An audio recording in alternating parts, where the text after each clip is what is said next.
इकडे रे. हीच तर खरी अडचण आहे ना. जेव्हा आपण घराचा उघड ओलांडतो तेव्हा आपण आपली जबाबदारी संपली असे आपल्याला वाटते.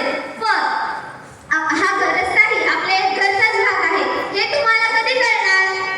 ते तर खरं आहे, पण लोक म्हणतात नियम जाचक आहे. नियम कोणासाठी? तुमच्यासाठीच ना. थोडी साहेब थोडं द्या की. हे बघ, सवलत हवी असेल तर जबाबदारी घ्यायला शिक. कारण जो नागरिक जबाबदारी घेतो त्याला पोलिसांची कधीच भीती वाटत नाही. प्रश्न रस्त्याचा नाही तर तुझ्या मानसिकतेचा आहे. हे तर सगळं ठीक आहे, पण आपण काय मागतो? आपण हक्क मागतो. चांगले रस्ते द्या, स्वच्छ हवा द्या, पिण्यायोग्य पाणी द्या. पण हे सर्व देताना आपण काय देतो? फक्त कचरा आणि तक्रारी.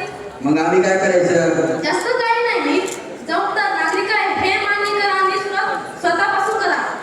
खरंय, आपण सगळे फक्त बोट दाखवण्यात पटायत आहोत. जेव्हा आपण एक बोटे दाखवतो तेव्हा आपल्याकडे 3 बोटे असतात.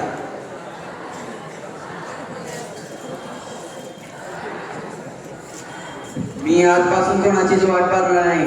मी स्वतः बदलणार. तर मंडळी, विषय एकच आहे, जबाबदारी. मी आजपासून कचरा करणार नाही. मी नियम तोडणार नाही. मी लाच घेणार